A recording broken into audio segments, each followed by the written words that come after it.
Hola, ¿qué tal? Pues bienvenidos a otro programa más. En esta ocasión nos encontramos con un invitado, con Asa Contreras. Y bueno, a mí ya me han visto en algunas otras ocasiones. Yo soy José Luis, alias Yerena, por Norno. Yerena Romano, perdón, se me olvidó. Y yo soy Alex. Obviamente yo no merezco que me presente, porque soy de aquí de la raza, nada más presento a Asa, pero está bien, no hay problema, no nos sentimos. Aguante. Pero bueno, el día de hoy vamos a estar tocando un tema ya entrando por lo que son los atributos de Dios. Habíamos estado hablando de que va a ser el tema central de esta serie, ya después vendrán otras también igual de interesantes. No sé si nos gustas compartir de qué tema vamos a estar hablando, qué atributos vamos a tocar. Ok, bueno, en esta ocasión vamos a tocar lo que es el tema de la espiritualidad de Dios, y en otra ocasión va a estar nuestro hermano Asa junto con otros hermanos hablando de qué temas, Asa. De los atributos mentales, ¿se llama? Sí. Atributos del conocimiento de Dios, la veracidad de Dios, la sabiduría de Dios. Ese es un spoiler para sí. Sí, spoiler. Sí, de hecho me adelanté un poquito. Pero bueno, en este podcast vamos a estar tratando lo que es la espiritualidad de Dios, o sea, que Dios es espíritu. Y bueno, ¿qué queremos o qué se quiere decir cuando se dice que Dios es espíritu?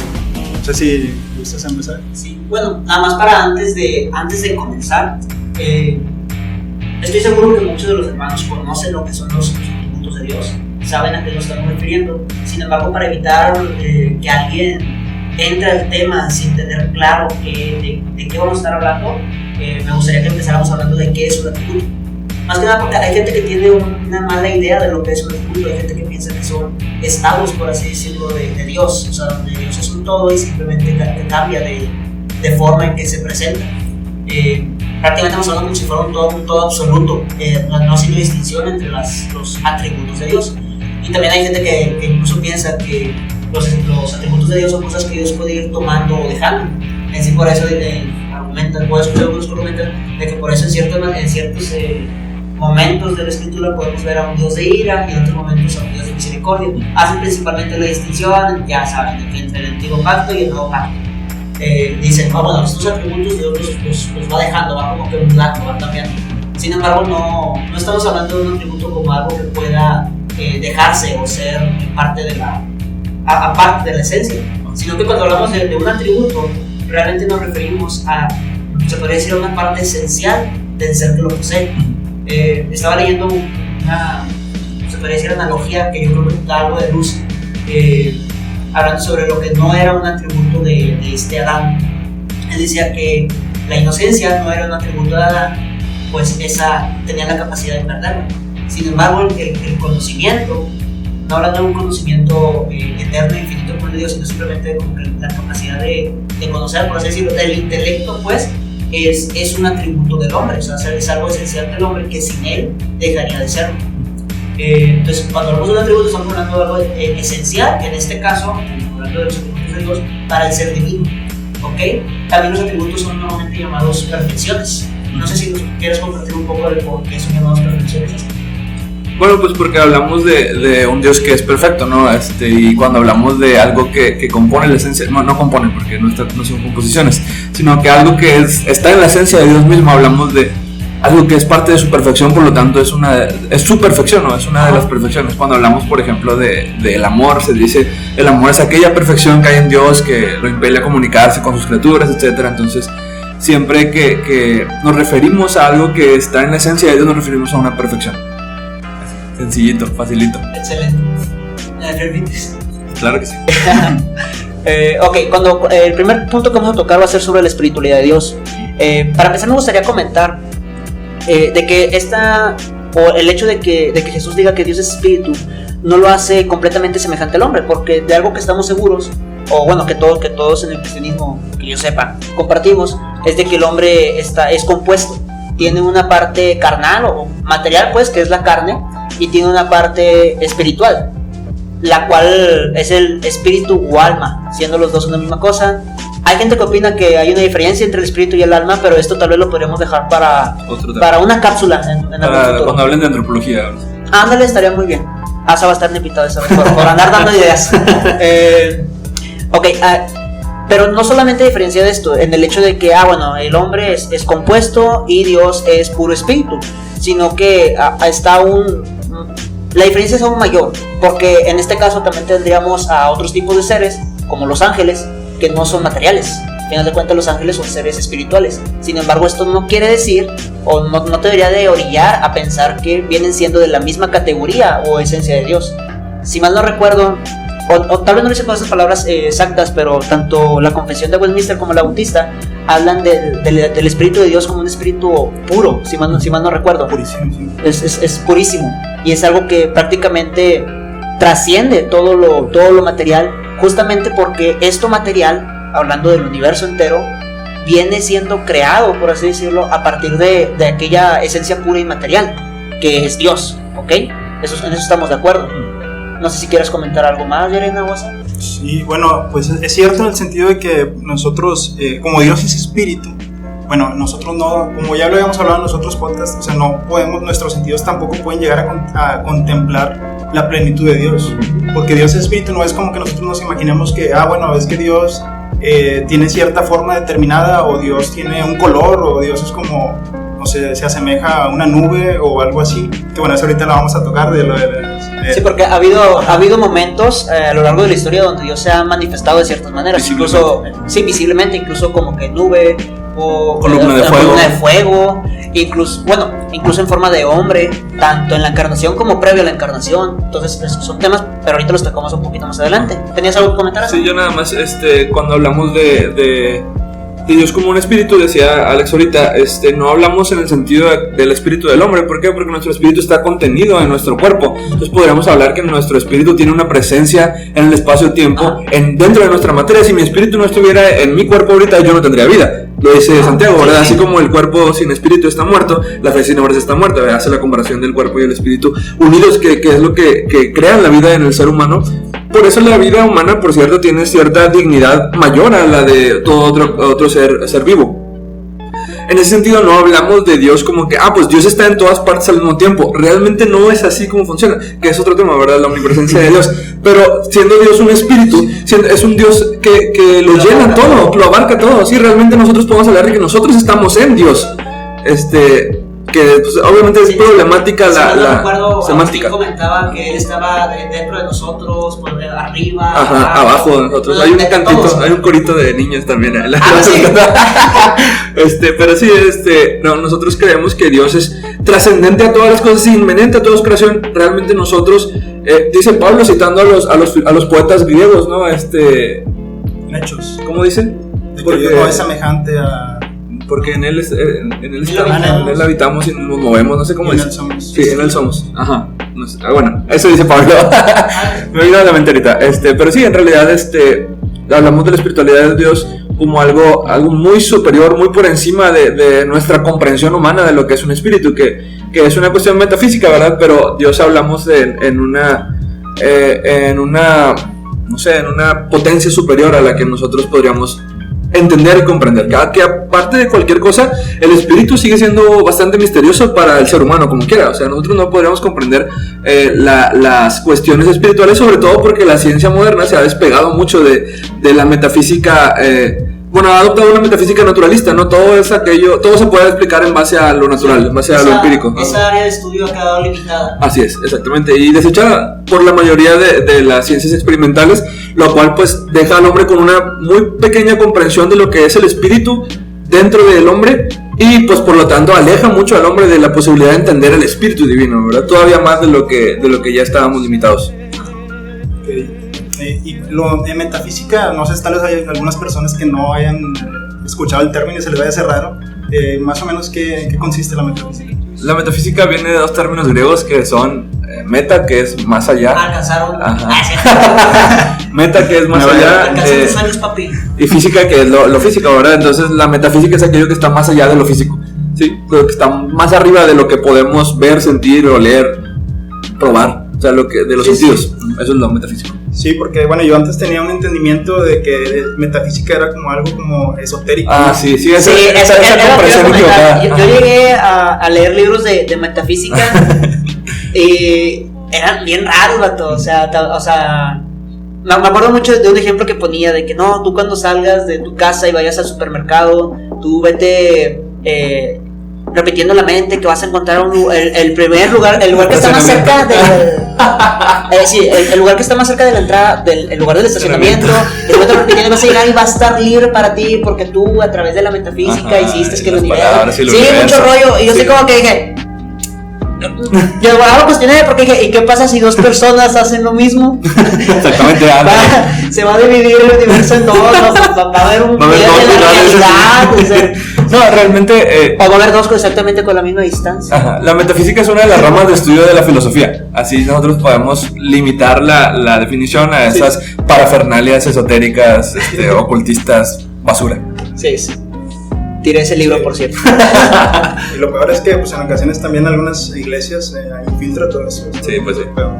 Lamentablemente ese tipo de enseñanzas cerradas o herejías se infiltran por los pastores, ¿verdad? Y la confesión positiva y todo ese rollo. Sí, o sea, hay muchos, por eso digo ese tipo, mucho de ese estilo. Pero bueno, volviendo al tema. Sí, antes de pasar a otro tema, porque has estado comentando varios ejemplos sobre el hecho de que Dios lo abarca todo. Ajá. O también tenemos en la Biblia de que Dios lo ve todo. En ese caso necesitaría estar por así decirlo, sus ojos, que ahorita vamos a tocar ese tema, en todo lugar. Y el afirmar que Dios es espiritual es la única manera en la que podrías por así decirlo, afirmar a la vez, perdón por las dos palabras de afirmar, esas partes bíblicas o esas creencias de que Dios puede estar en todos lados, o que Dios lo abarca todo, o que Dios lo ve todo. La única manera es de que consideres a Dios como un ser espiritual, eterno y infinito, porque si fuera de una manera física no podría estar a todo lugar, ya que pues ahora sí los otros se agarraron muy intensos. No ustedes dos, sino el sábado pasado en la casa que estaban hablando justamente de que la materia no puede abarcar,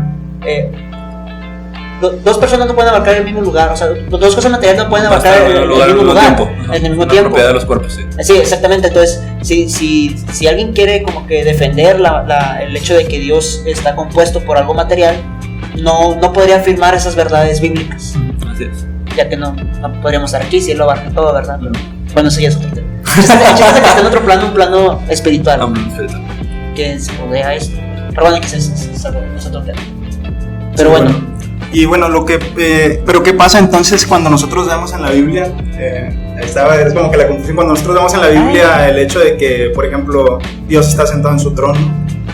Y cómo nosotros pudiésemos entender esto, porque, bueno, tengo entendido que esto se conoce como un antropomorfismo, ¿no? En el cual Dios se hace referencia a hace una alusión de cosas espirituales verdaderas, pero con cosas que nosotros podamos entender. Sí. No sé si sí, lo que pasa es de que lo que no sabes es de que hay un trono espiritual. Eso fue una pequeña broma. Like si te gustó. Obviamente en la escritura vemos eso que tú mencionas, no solamente del trono, sino que se nos habla específicamente de partes de Dios, como la mano de Dios, el dedo de Dios, los ojos de Dios. Incluso se nos habla de alas, o sea, de que Él nos cubre con sus alas. O sea, hay muchas partes donde se refiere a Dios como si tuviera cosas. Desde el Génesis 1.2 ya dice que la traducción de Génesis 1.2 correcta es que el Espíritu ya se cernía sobre la faz de las olas como alguien que cubría con sus alas la faz de la tierra. Sí, o sea, a lo largo de la escritura se nos muestra de esa manera. Ahora, ¿cómo reconciliamos que afirmamos que Dios es espíritu y a la vez que se habla de Él con cosas materiales, por así decirlo? Lo podemos ver desde, creo que la primera vez que lo encontramos en la Biblia es cuando los tres varones aparecen a Abraham, ¿no? Génesis 18, que ahí hay algo muy complicado de explicar, porque algunos dicen que Trinidad, otros dicen que eran dos ángeles y Dios. ¿Por qué? Porque cuando llegan con Abraham son tres, pero cuando se van son dos nada más. No sé si recuerdas. No, es que, o sea, el uno ya no vuelve a aparecer mencionado, y dos dice que los dos ángeles se fueron y llegaron a Sodoma y llegaron a casa de Lot. Él se queda en una plática con Abraham. Ajá, pero después ya no se vuelve a mencionar. Ok, o sea, es lo que sigo, ¿entiendes? El punto es que reciben adoración de parte de Dios. Es algo muy interesante, de parte de Abraham. Es algo muy interesante aquí cuando vemos que una persona física o algo físico está recibiendo adoración sin ser disuadido, porque generalmente cuando un ángel recibe adoración en el Nuevo Testamento y en el Antiguo Testamento, el ángel mismo dice: yo no soy Dios, a mí no me tienes por qué adorar, yo no recibo la adoración. Entonces adora a Dios, adora a Jehová. Bueno, lo que va a decir en el Nuevo Testamento, en Apocalipsis, es uno de los casos. Así es. También pasa en el Antiguo Testamento y pasa mucho. Entonces, cuando se presenta delante de una persona, un personaje bíblico, una figura que recibe adoración y no disuade al usuario o al personaje de la adoración, estamos hablando de esta teofanía, que es una aparición de Dios, visible de Dios. Y pues es problemática, ¿no? Porque, por ejemplo, hay una zarza que está ardiendo cuando Moisés es llamado a liberar al pueblo de Israel. Y de la zarza viene una voz y le dice, quítate los zapatos porque estás pisando un lugar santo, que pues tiene que ver con una cuestión de, aquí está la presencia de Dios en este momento, ¿no? Tú, Moisés, estás delante de la presencia de Dios. Y más adelante vemos cuando es libertado al pueblo de Israel, que hay una nube que los guía de día y que los cubre del sol, y una columna de fuego que los guía de noche. Que después vemos que esta nube cubre por completo el tabernáculo, y vemos que es la presencia de Dios en el tabernáculo. Entonces la presencia de Dios de manera visible se presenta muchas veces. Ya hay uno de los pasajes que más me impresionan, que ahorita lo comentamos, que es cuando Moisés le pide a Dios ver su gloria. Okay. Dios, muéstrame tu gloria, y Dios le dice, no, o sea, te voy a poner una cueva y te voy a cubrir con mi mano, y cuando yo pase tú vas a poder ver mi espalda, pero mi rostro no lo verás. Está muy específico, ¿no? Como para decir, es una visión que está teniendo. ¿Cómo lo explicamos, verdad? Sí. Y pues más adelante vemos a Josué con el varón de la espada desenvainada. Vemos a los papás de Sansón, que reciben también un ángel y recibe adoración el ángel. Entonces es un mensajero de parte de Dios, pero realmente es Dios. Algunos hablan de cristofanías también, de que todas las teofanías son en realidad cristofanías, así es, preencarnaciones de Cristo. Algunos dicen, sí. yo tengo un problema con el término, ¿no? Porque la encarnación tiene que ser completa, yo me creo, o sea, una preencarnación, más bien como un... Ajá, exactamente. Entonces, yo lo veo problemático la palabra, pero sí, o sea, son apariciones de Cristo previas a su encarnación. Sí. Entonces ahí comentamos... Que es en sí lo mismo que ellos dicen, pero utilizan el término preencarnación.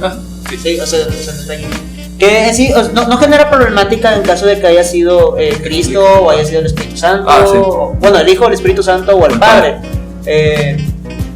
Pero aluyen a que pues el que tomó carne y el que descendió, por así decirlo, fue el Hijo. Entonces lo más seguro es de que haya sido el mismo, como que anunciándose. Pero en caso de que tomemos a Génesis 18 como los tres, hay gente que ahí habla de la Trinidad, ¿verdad? Ajá.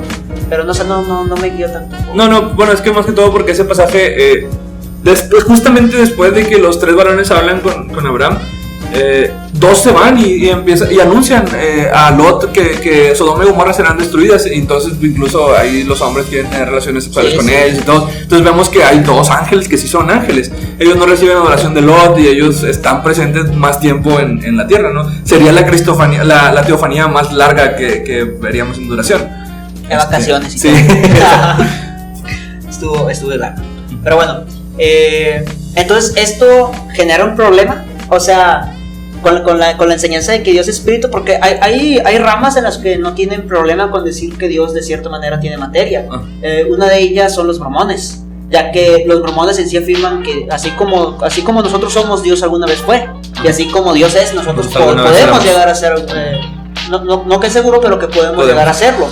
Entonces cuando ellos ven incluso estos ejemplos, hacen como que o lo utilizan para reafirmar que Dios en cierta manera tiene carne, o sea, es de carne y hueso como nosotros, y que cuando se nos habla de que somos hechos a imagen y semejanza de Dios, es en un sentido extremadamente literal, o sea, como que Dios pero en el pasado. Entonces, ¿tú qué opinas, Yelena? ¿Que genera mucho problema?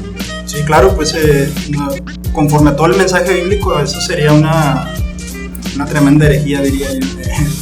El afirmar eso pero las teofanías. Las teofanías, yo estaba pensando, me quedé con lo de los mormones. Sí. Bueno, si quieres que no comentemos de los mormones, ¿por qué sería? Porque mira, o sea, lógicamente, pues, como tú mencionabas ahorita, ¿no? O sea, o como mencionaban ahorita, dos cuerpos no pueden estar en un mismo sitio. Entonces haría imposible el hecho de que si Dios, el Padre, creo que dice, ¿verdad? Que tuviera carne y hueso, porque sí lo he escuchado que dicen que Dios Padre tiene carne y hueso. Entonces haría imposible su atributo de la omnipresencia, o sea, no podría estar físicamente en todos lados. Entonces eso ataca completamente a la verdad bíblica, ¿verdad? Okay. Sí. ¿Sobre las teofanías? Sobre las teofanías, ¿qué dijiste de las teofanías? O sea, sí, o sea, ¿cómo se resuelve el problema? ¿Cómo se resuelve el problema de las teofanías? Si afirmamos que Dios es espíritu, pero que a la vez Dios se ha presentado de una manera visible, ¿cómo seguimos afirmando que no está compuesto de carne también? Ok, bueno, pues es que Dios se manifiesta, como habíamos mencionado, por ejemplo, en antropomorfismos, en teofanías en este caso, y también en antropomorfismos, teofanías y en visiones, ¿no? Por ejemplo, cuando Isaías tiene una visión, es solamente una visión, no es como que literalmente Isaías vio a Dios. Porque no involucra un aspecto físico. Exactamente, o sea, aunque Isaías mencione que está ocurriendo en la mente de Isaías. Exactamente. Por eso digo que no involucra un aspecto físico. Ok, y bueno, en cuanto a las teofanías, pues es simplemente que Dios decide manifestarse de alguna manera hacia el hombre, pero no significa que eso vaya a delimitar a Dios, simplemente es Dios condescendiéndose a nuestro entendimiento para que nosotros podamos relacionarnos con Él. No sé si quieres... Sí, o sea, no es toda la esencia de Dios encerrada en un cuerpo, o sea, un cuerpo hablando en cualquier cosa material, ¿verdad? No solamente en un cuerpo humano, porque se ha presentado de otras maneras, sino simplemente un medio que Dios utiliza para revelarse a nosotros, pero de ninguna manera se encierra en lo más mínimo en eso. Así es. Recordamos las palabras del escritor de Hebreos, ¿no? Dios, habiendo hablado a través de los profetas de nuestros padres de muchas maneras en otros tiempos, ahora nos ha hablado por el Hijo, ¿verdad?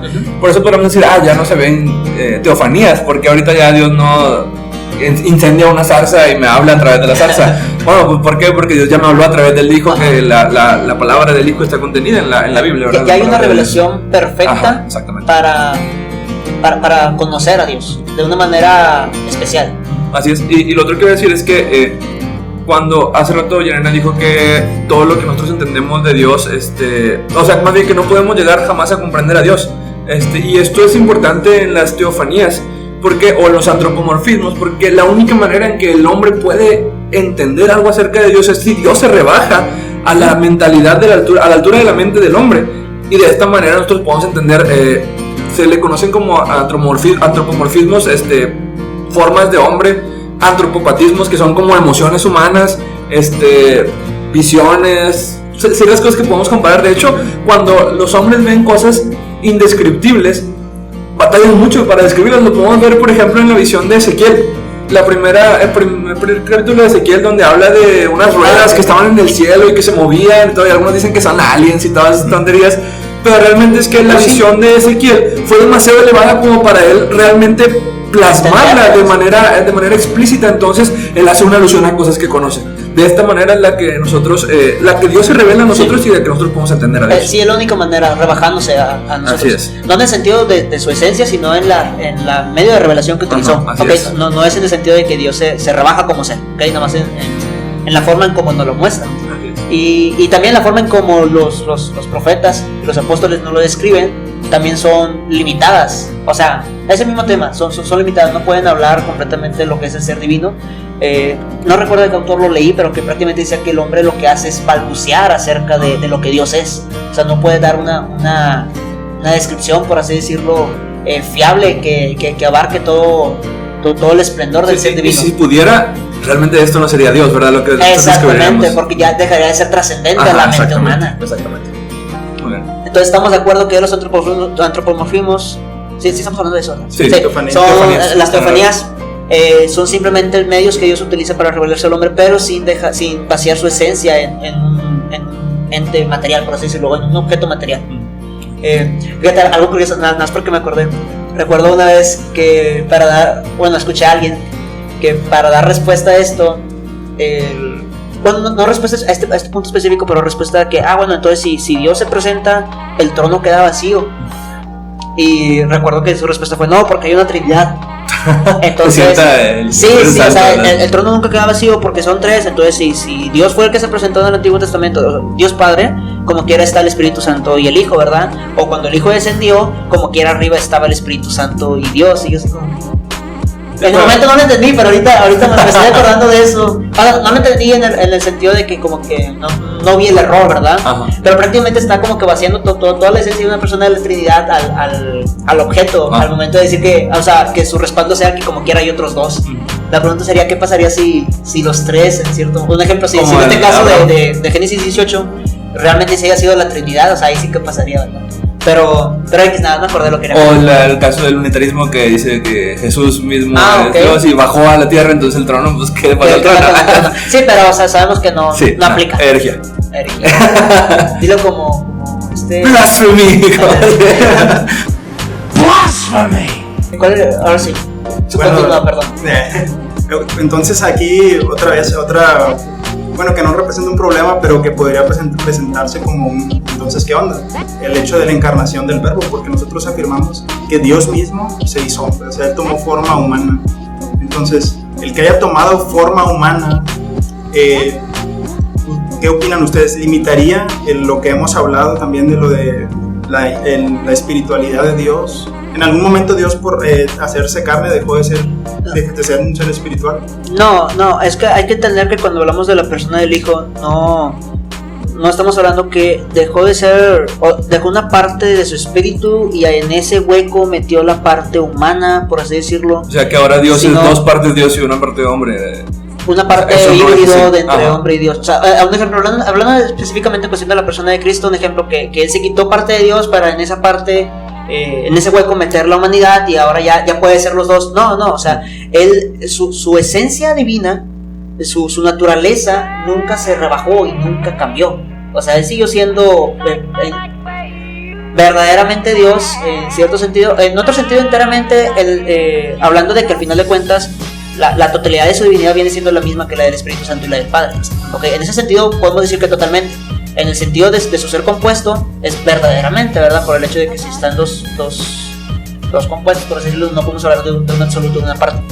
Pero entonces Jesús en ningún momento deja alguna parte de su divinidad, ¿ok? Sino que Él toma carne, o sea, a su completo, por así decirlo, está agregando algo más. No está intercambiando nada, está agregando algo más. Entonces su esencia pura, espiritual, en ningún momento cambia ni se rebaja. Ni se le mocha ninguna parte ni nada. ¿Cómo se explica en base a eso Filipenses 2 cuando habla de que Cristo se vació a sí mismo? Ok, para tomar forma de hombre. ¿Cómo se llamaba eso? Se le vació. La kenosis. La kenosis. Fíjate que la kenosis puede llegar a un punto incluso de herejía. Sí. Donde prácticamente estás diciendo que Dios se redujo a un ser inferior. Que sería similar a lo que te digo de que deja cierta parte, elimina cierta parte de él mismo y agarra la parte de la humanidad, porque dicen que se despojó prácticamente de su omnisciencia, de su omnipresencia, de prácticamente ciertos atributos divinos, aunque técnicamente lo tendría que haber hecho de todos, ¿verdad? Ese es el grado en el que la kenosis se puede desviar hasta el punto de una herejía, cuando hablas que él se deshace de sus atributos.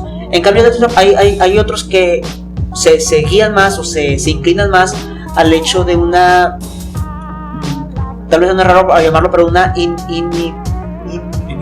No, como habilitarlo, pero no habilitar, inhabilitación, para decirlo, de sus atributos, que aunque siguen presentes en él, los limita voluntariamente o se limita a no usarlos, por así decirlo. Yo creo que es una parte más correcta, por así decirlo, una forma más correcta de aplicar lo que es la kenosis, que si mal no recuerdo, por lo menos de la rama luterana, los que empezaron era lo que afirmaban. Ya después, digo, se fue la desviación donde prácticamente dicen que Dios se rebaja a ser hombre y después desde Dios hombre por completo su divinidad y luego ya después desde hombre vuelve a llegar a ser Dios, abriendo el paso a herejías de que el hombre puede, adopcionismo principalmente, y de que el hombre puede, cualquier hombre puede llegar a ser Dios, porque prácticamente, digo, hablan de un vaciamiento total donde deja todo lo que lo exalta como un ser divino para tomar forma de hombre.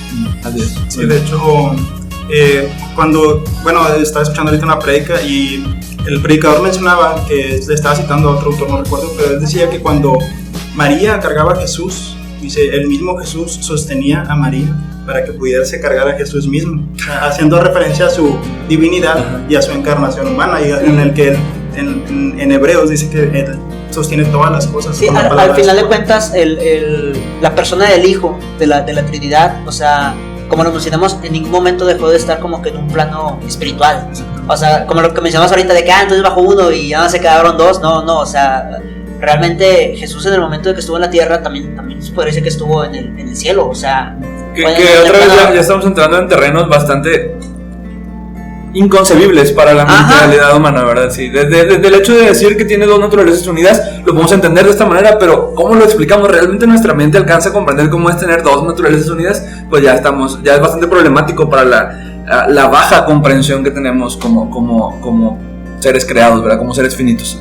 Desde ahí, pues entonces entendemos que Cristo siendo Dios no estima el ser igual a Dios como cosa que aferrarse, sino que desciende y toma forma de siervo y se humilla hasta la muerte de cruz, ¿verdad? Entonces Dios no deja de ser Dios no deja de ser espíritu, sino que nosotros veamos en la encarnación de Cristo literalmente lo que estábamos hablando hace un ratito, ¿no? Que Dios se rebaja a nuestro nivel para explicarnos las cosas a nosotros como nosotros podamos entenderlas. Es lo mismo que pasó para poder efectuar la expiación. Gracias. Perfecto. Sí, bueno, pero Cristo, cuando el apóstol Pablo en Colosenses, él dice que él es la imagen. Tengo entendido que la palabra imagen en griego es ícono, ¿no? Algo así. Jesucristo es la misma, es la plena imagen de Dios. O sea, él nos revela quién exactamente es Dios. Él no es la culminación de la revelación, vaya. Eso es algo que cuando yo comencé a entender me sorprendo, o sea, porque cuando le preguntan, cuando le dice Felipe, creo que le dice Jesús, muéstranos al Padre. O sea, el Señor Jesús le dice, hace tiempo que estoy con ustedes y no me has visto, no me has conocido, ¿verdad? Entonces, el Dios invisible nosotros podemos verlo en Jesucristo de una manera perfecta. Lo dice Colosenses, ¿no? Él es la imagen del Dios invisible. Dios invisible. Pero aquí lo importante, tomando el tema de lo que es la materia y la espiritualidad, la materia y el espíritu, sería distinguir o clarificar a qué se refiere cuando hablamos de que Dios es la imagen del Dios invisible, porque también tenemos, Dios es la imagen del Dios invisible. Cristo es la imagen del Dios invisible, porque también tenemos a Cristo diciendo de que nadie ha visto al Padre. Y luego sí, es cuando continúa diciendo, ¿verdad? Que me ha visto al Padre. Entonces, hay que ser claros que en cierto sentido, obviamente nadie ha visto al Padre como su gloria, en toda su gloria. Su esencia, como ser. Y cuando hablamos de que Dios nos mostró, por así decirlo, la imagen del Padre, o que nosotros estamos hechos a imagen de Dios, tendríamos que hablar en cuestión de ¿cómo te podría decir? En Cristo sería... Cuando en el hombre es por el hecho de prácticamente de tener alma y de compartir esos atributos que en sí son propios del alma, como lo es el intelecto, el afecto, las emociones, por así decirlo.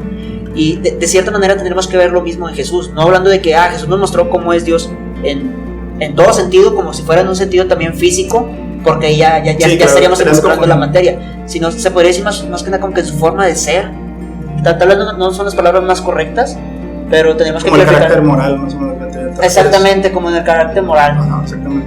¿Tú qué opinas, César? La pregunta cómo quedó, entonces. De que, ¿en qué sentido Cristo nos muestra a Dios? ¿En qué sentido es la imagen del Dios verdadero? Es que a mí me gusta mucho esta doxología que encontramos en Colosenses, donde Pablo realmente está explicando verdades muy profundas de una manera muy clara y muy maravillosa, inspirado por Dios, obviamente, que dice ahí Pablo que le plació a Dios que en Cristo habitase toda la plenitud. Entonces, primero que nada, vemos que en Cristo habita toda la plenitud de la deidad. Una vez que sabemos esto, no quiere decir que aquí el mismo cuerpo de Cristo está el Padre, el Hijo y el Espíritu Santo, sino toda la plenitud. ¿Por qué? Porque ya entendemos, ha sido formulado, por ejemplo, por los concilios ecuménicos, que el Hijo, siendo Dios, es coeterno, es igualmente omnipotente, es igual en gloria, es igual en poder. Entonces, toda la plenitud de cada una de las personas de la Trinidad habita en toda la Trinidad. Sí, entonces, y viceversa, ¿verdad? Toda la esencia de la Trinidad está en cada una de las personas de la Trinidad. En este sentido, el Hijo, al momento de encarnarse, viene a ser esta imagen del Dios que nosotros no podemos ver y que conocemos desde el Antiguo Testamento, y conocemos que se ha revelado al hombre a través de pactos, a través de situaciones muy específicas y muy claras, y que nunca lo habíamos visto. Viene y se hace visible en Cristo. Esto es un misterio, para empezar. Eso es un misterio, y aparte es algo maravilloso, ¿no? El poder decir, Cristo es la imagen del Dios invisible. Cuando yo veo a Cristo, yo veo a Dios. Los apóstoles estaban seguros de que Cristo no había sido simplemente una apariencia de cuerpo, simplemente una visión que ellos tuvieron. Juan, atacando protognosticismo que ya se encuentra en la iglesia para finales del siglo I, escribe su primera carta y dice: lo que nosotros hemos visto, lo que nosotros vimos, lo que nosotros tocamos, lo que nosotros oímos tocante al verbo de vida, eso os anunciamos. Juan está diciendo: yo lo vi, yo comí con él, yo me acosté en su regazo, básicamente, ¿verdad? Entonces podemos ver que aquí en Cristo realmente sí está visible toda la deidad. Él es la imagen, él no solamente es una apariencia, sino es la corporeidad del Dios trascendente entrando al juego de sus criaturas. Alguna vez vi alguna analogía, metáfora que usaban cuando las hormigas, ¿nunca has escuchado esa de las hormigas? No, es más las hormigas, pues imagínate que tú ves a unas hormigas y están cavando su hormiguero a punto de llegar a un estanque y se van a ahogar todas. Entonces tú les dices: hormiguitas, no sigan cavando, pero las hormigas no te van a entender. Lo único que la persona puede hacer es convertirse en una hormiga y ir a las hormigas y decirles: oye, no lo hagas, ten cuidado. Algo así podemos decir. Obviamente es una metáfora imperfecta. Porque estoy casi seguro que el hombre no se puede convertir en hormiga. Además que sea el Avenger Ant-Man. Entonces nosotros podemos ver aquí un Dios que está por encima completamente de todas las cosas que nosotros podemos concebir, que se hace a la imagen de una de sus criaturas para traer salvación a sus criaturas, para mostrarle a las criaturas la necesidad que tiene de salvación y pues proveer un camino y un medio para llegar a Dios. Entonces, en ese sentido es que Pablo habla de la imagen de Cristo como la imagen de la deidad, no en el sentido de que aparenta ser, o no en el sentido de que pues sí es una persona muy alta que llegó a ser Dios o fue adoptado como Dios, sino en el sentido de que en él se encarnó toda la deidad, en él habita toda la plenitud de la deidad. Dice la BTX, me gusta mucho la palabra que usa, plugo a Dios, que en él habitase toda plenitud. Sí, exactamente. Bueno, es lo que yo quería decir, pero tú lo explicaste perfectamente. O sea, es que es algo muy grandioso. O sea, no sé cómo. Lo que les decía yo, que comencé a comprender, digo, está bien pasado de lanza este rollo. O sea, no es cualquier cosa. O sea, que el verbo se haya encarnado es como que no manches. Es como que entre más te metes, te quedas más así como que eres genial. Y eso del verbo también está muy impresionante, ¿no? Porque vamos al contexto griego del año cero. Se hablaba de los presocráticos de un logos, ¿no? De una razón universal que sostenía todas las cosas. Heráclito hablaba de un logos, incluso judíos como Filón hablaban de un logos que estaba por encima, que era una inteligencia, una fuerza, una razón universal que era creadora, que era engendradora, que era sostenedora, sostenía todas las cosas que habitaban en el mundo. Y Juan en Juan 1:1 llega y te dice, en el principio era el Logos. Y ellos dicen, sí, en el principio era el Logos es eterno. Y el Logos estaba con Dios, y el Logos era Dios. Y luego nos dice, y el Logos se hizo carne. Sí, hasta ahí todo así como que sí. Sí, va, intentamos. Sí, si tú llamas Dios a lo que nosotros llamamos Logos, se puede correlacionar por completo. Pero luego Juan nos dice, y el Logos se hizo carne y habitó entre nosotros, y vimos su plenitud, vimos su gloria como del unigénito del Padre, lleno de gracia y verdad. Esto es el clímax de toda creencia religiosa. O sea, es lo más alto que puede llegar cualquier religión, al decirte: tu Dios, al que adoras, se acaba de hacer carne para venir a habitar como ti y mostrarte su gloria, su verdad, su gracia, y aparte proveerte un camino para llegar a la salvación. Bueno, tu Dios tal vez no, pero o sea, porque no se considera como un Dios, porque sí, ni siquiera se le da como una personalidad. Al Logos. No, si el Logos no es personal, lo que yo estoy hablando es, nosotros cuando entendemos que el Logos se hizo carne, nosotros entendemos que exacto, sería o sea, yo pongo a comparar las religiones que existen en el mundo, y en ninguna su Logos, su razón universal, su Dios, su fuerza universal, no sé, cualquier cosa que le llamen, lo que quieras llamarle, se encarna para venir al hombre y mostrarle al hombre el camino y la manera, ¿verdad? Eso es el sentido en el que yo creo que el cristianismo es el clímax de toda creencia religiosa. Ajá. No hay nada parecido al cristianismo en ese sentido. Ok, sí, ya te entendí, perdón. Había entendido como si Juan le estuviera diciendo yo ya estaba siguiendo el razonamiento para llevar. Perdóname. A los que estaban creyendo eso, así como que tu Dios, pero pues ellos ni siquiera le daban como algo personal. El Logos griego no era un ser personal, no era un ser consciente. Prácticamente sí lo que les hace es mostrarle eso. Ajá, y obviamente a través de la encarnación de Cristo. Pero bueno, un tema que hace rato estamos platicando fuera de cámaras. Fuera de cámaras. Sí, estamos fuera de cámaras. Estamos fuera de cámara. Pero bueno, un tema que estábamos platicando antes de grabar era si el hecho de que Jesús haya encarnado, por así decirlo, que haya tomado algo visible, el cual podemos ver, y las teofanías, implicaría que el hombre sí pudiera hacerse imágenes, por así decirlo, para cualquier fin que no sea adoración. No sé qué opinen. Bueno, el catálogo. Ya me echaron las paletas, ¿verdad? Bueno, lógicamente les comentaba ahorita que estaba checando, por ejemplo, la postura ortodoxa sobre esto, porque ellos defienden mucho lo que son los íconos. O sea, ellos defienden mucho, sí, o sea, lo que son las imágenes sagradas. Entonces, bueno, esto históricamente podemos encontrar que hubo un conflicto entre unas personas que se denominaban o se les denominó como iconoclastas, que ellos destruían todas las imágenes que tuvieran que ver con Dios o con Jesús, toda imagen religiosa.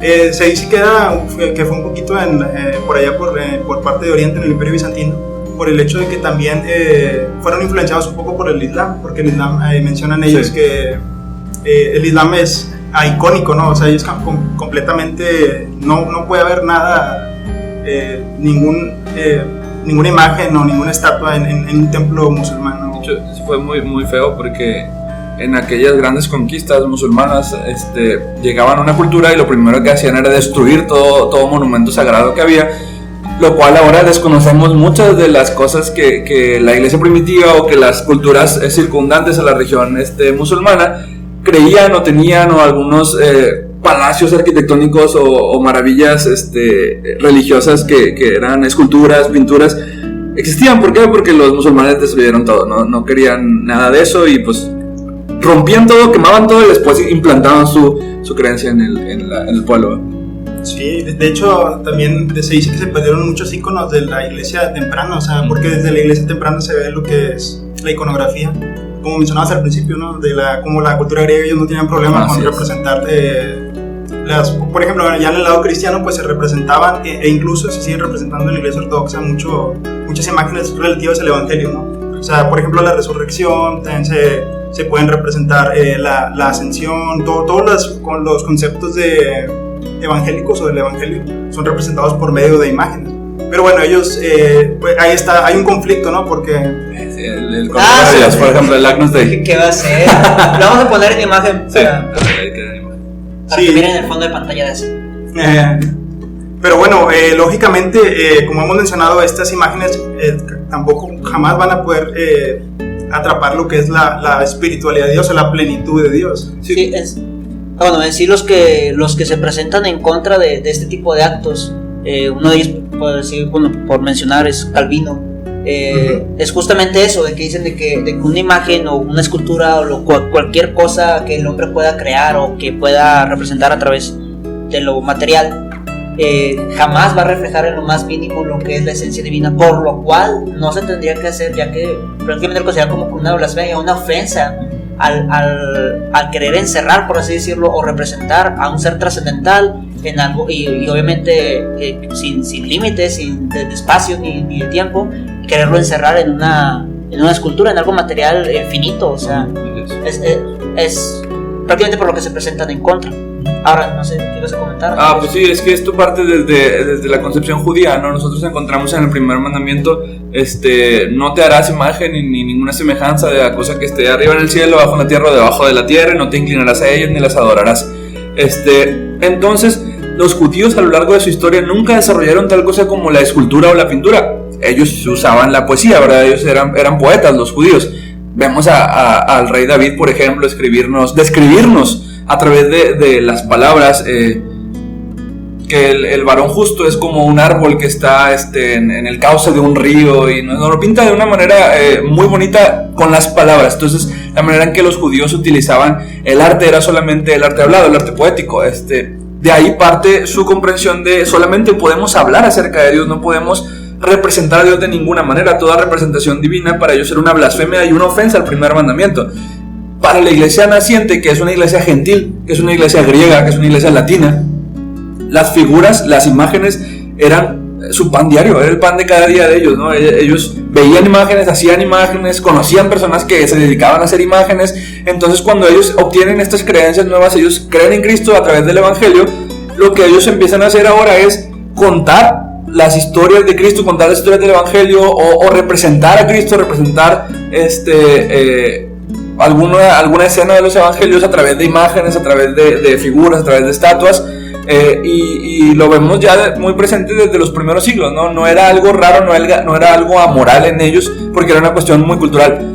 Ya cuando nosotros vemos, por ejemplo, que el catolicismo romano después le agrega a las imágenes cierto valor intrínseco, cierta santidad, o hay que respetar a las imágenes, tú no puedes hacer tal cosa con una imagen, no puedes ser irrespetuoso con una imagen. Hace poco hablábamos de el arzobispo de Monterrey, hace poco, el arzobispo, no sé qué sea, hace poquito dijo que cuando estaba de moda el meme del niño Dios, el que bailaba, sí, del pasito perrón, habló en contra de eso porque era ser irrespetuoso con la imagen, porque la imagen, pues, aunque no era Cristo, pues sí tenía cierto valor intrínseco religioso dentro de la concepción católico-romana, que no es lo mismo que si nos vamos a los ¿cómo se llaman? Los catecismos católicos, donde nos hablan de que las imágenes realmente, a las imágenes realmente no se les brinda adoración, no se les presta adoración, sino que simplemente son representaciones de aquellas cosas que son invisibles, aquellas cosas que son verdades trascendentes, y simplemente tienen un sentido didáctico, ¿no? Enseñar a las personas, ayudar a las personas, sobre todo en lugares donde el analfabetismo reina, como lo fue en México en la conquista española. Fácilmente los católicos o los misioneros católicos que llegaron a la Nueva España enseñaron el catolicismo, enseñaron los dogmas católicos. ¿Por qué? Porque tenían estas imágenes, ¿sí? O sea, si ellos, que no hablaban el lenguaje ni nada, empezaban a decirles, a explicarles, ¿no? Y que Cristo se vació a sí mismo y tomó forma de hombre, el logos y todo, pues jamás lo iban a entender, ¿no? Ellos les muestran una imagen, les empiezan a explicar la imagen, sí, etcétera, etcétera. Yo creo que si alguien, por así decirlo, lo quiere adoptar, tendría que ser con estas limitaciones. Ajá. O sea, el que sea como para algo, como lo acabas de mencionar, didáctico. Para poder tener una enseñanza más simple, o para poder dar una enseñanza más simple, por así decirlo. En los libros, yo pintaba libros de niño, era una, creo que de la Casa Bautista de Publicaciones, y en los libros estos venía de que toda una escena de los evangelios, Jesús reparte alimentos a todos, y Jesús no tenía cara. Estaba blanco la cara de Jesús. ¿Blanco? Ajá, ¿Y por qué no negro? Blanco, porque la hoja era blanca, entonces, pues sí, ahí tenemos ese tipo de que se entiende, ¿no? Por el contexto que tienen, pero pues ahorita yo podría entender un mural o un vitral de Cristo crucificado mientras el Padre está por encima de él, que está representado como algunos dicen que es la imagen de Zeus, que es la que se adopta como después la imagen de Yahvé, que al final de cuentas no es ni uno ni el otro, ¿verdad? ¿Por qué? Porque Zeus no existe y porque Dios no es así. De entrada, ¿verdad? Sí, exactamente. Nosotros podemos, las personas antiguas lo que hacían era de lo que conocían, eso hablaban. Ajá. No podían hablar de aquello que era desconocido para ellos. Ajá. Y no podían concebir tampoco un Dios que no tuviera representación. Okay. Pero entonces, estas limitaciones, siempre y cuando se respeten y no llegar al punto, como lo mencionas, de decir, no, es que no hagas eso con esa imagen, o no hagas memes con esto, porque prácticamente aunque digan, no adoramos o así, pues con la práctica es lo que muestran, te dan un valor especial. Por ejemplo, a algo. Se encontró esta semana la imagen de la Virgen que se hizo en el río Santa Catarina. Pero eso fue lo que te dije, y me dijiste que no. Bueno, en el grupo, pero X. No, yo te decía otra cosa. El grupo, no, pero o sea, se encuentra esta semana la imagen de la estructura de la Virgen que se hizo en la visita de Juan Pablo II en el 95, aquí a Monterrey, después de 10 años de que el huracán Alex la hubiera tirado, y se encuentra en otro huracán, pues se quitan las piedras y ahí sale la Virgen. Y lo que hicieron los fieles católicos en Monterrey fue llevarle danzas, llevarle velas, rezos, etcétera, y que nosotros entendemos por los dogmas católicos que hay una mariología, ¿verdad? Pero estaba recibiendo una imagen, una adoración de parte de personas, cosa que realmente es bastante ambigua en la tradición católica, en el cristianismo, en el catolicismo contemporáneo, vamos a llamarlo así. Ajá. En el catolicismo contemporáneo, porque México es un país que ha adorado imágenes a lo largo de toda su historia como un país independiente. Nunca ha sido un país que dijera de que no, las imágenes no se adoran, solamente sirven como representaciones de aquella cosa que no se ve, ¿no? O sea, los santos los cargan, llevan ahí al San Judas en la moto, no sé, etcétera. Había una película no me acuerdo quién me comentó que estaba basado en hechos reales, donde alguien como que se roba a una virgen, pero lo atrapan, y así no atrapan ni siquiera que se la robó, sino que atrapan a otro que tocó con él, y de volar le echaron la culpa y hasta lo golpearon y lo colgaron. O sea, hay una película mexicana, o sea, y no creo que la otra vez me la estaba curando de eso con él, y lo único es que está basada en hechos reales, y yo, no, es cierto. Sí, claro que sí te creo, ¿no? Porque pero o sea, digo, incluso en cosas más bajas, cuando vas con la abuelita, ¿verdad? Y pasas a cerquita de la persina, bésala, y eso, o sea... Sí. Son cosas que se hacen como que de práctica común. Sin embargo, eso no define, por así decirlo, el catolicismo, ya que no es lo que oficialmente se enseña. Hay que ser honestos, hay que ser justos y no romper el corazón.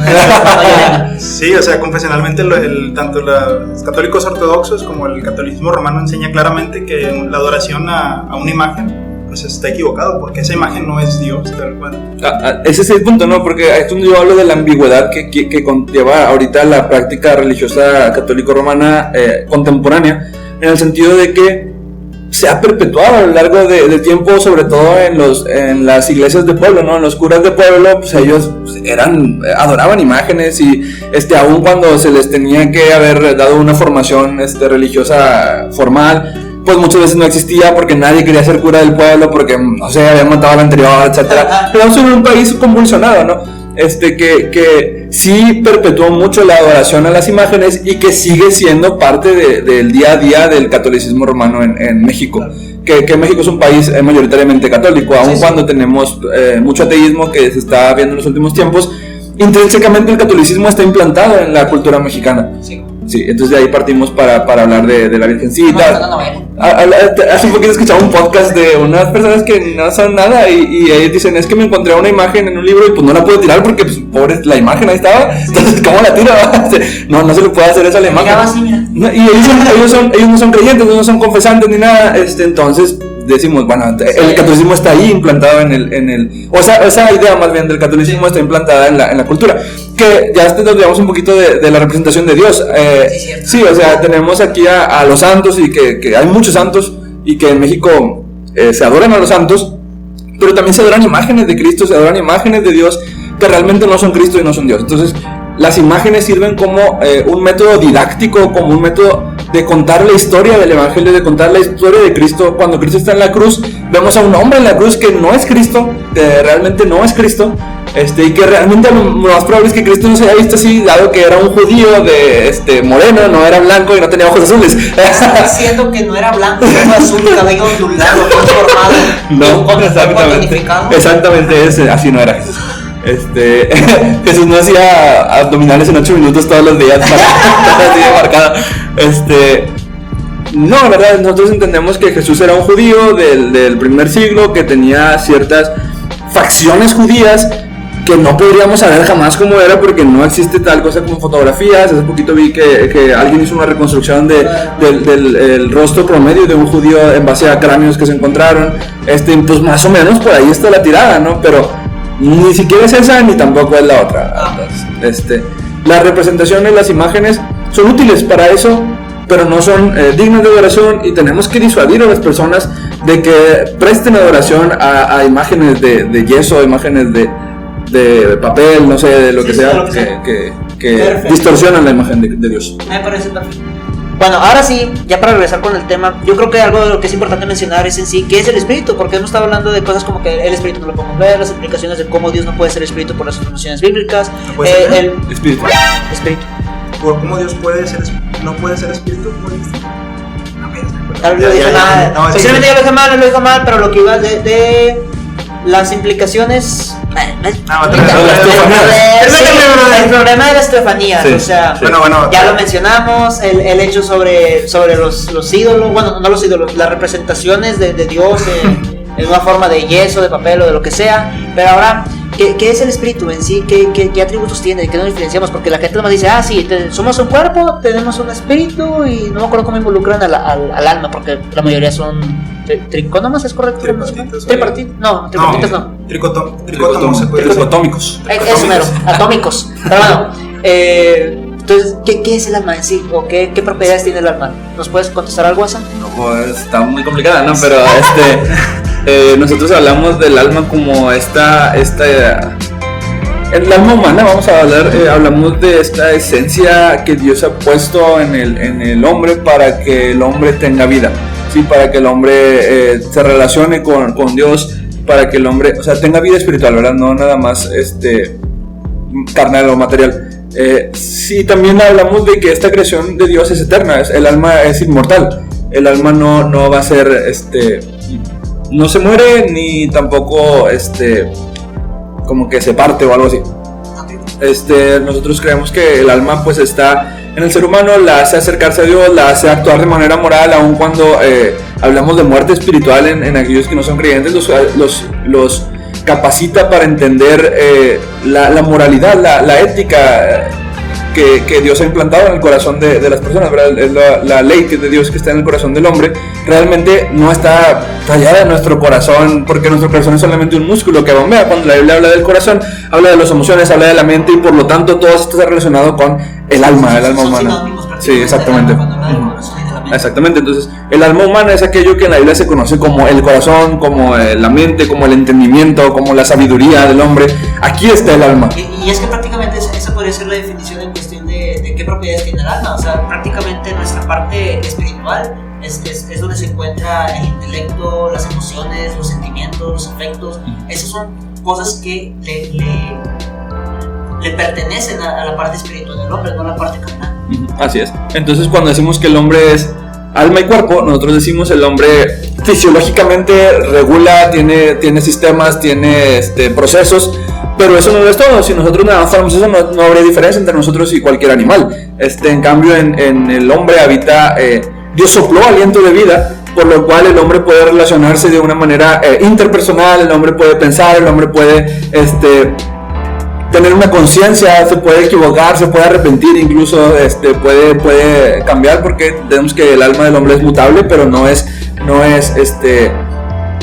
mortal. Ese es el punto, ¿no? El alma va a vivir para siempre, ya sea en una condenación eterna o en una vida eterna. Sí, el alma va a existir para siempre. Sí, va a existir para siempre, no sea una condenación o un estado de gloria. De gloria, así es. Ya hasta aquí vamos a tener que dejar el tema por cuestión de tiempo. En sí ahorita sonó algo, no sé si haya sido que ya se pausó y no nos estás viendo. Si nos estás viendo, genial. Bueno, hasta aquí va a quedar el tema del día de hoy. Esperemos más adelante podamos seguir hablando del tema. Si tienes alguna duda nos lo puedes poner en los comentarios, pregunta o lo que sea. Y listo. ¿Redes sociales, bro? Síguenos en nuestras redes sociales que van a estar apareciendo aquí arribita, o si no en la descripción del video. Lo vamos a tener que poner justamente donde hizo Asa, porque ya lo hizo. Pero bueno, bendiciones a todos los hermanos, que tengan un bonito día, bonita vida, bonito lo que sea. Así es. Bonito, todo me parece bonito, dijo un poeta. Okay. Adiós. Bye. Sí, fue Jarabe de Palo. La canción, ¿no la escuchamos? Sí. Bueno. Tengo pagado. No manches. Igual agarra ¿verdad? Bueno, se ven. Posiblemente queda como en los, ¿cómo se llaman? Bloopers. Los bloopers. Al menos que Lewis. No, pues no puede ser blooper, ¿verdad? No, pero sí, jala. No, sí, o sea, agarra, pero digo, pues, ese lo tengo pagado, posiblemente queda en bloopers o en la grabación. Ya veremos qué decide Lewis, Lewis, cómo se pronuncia.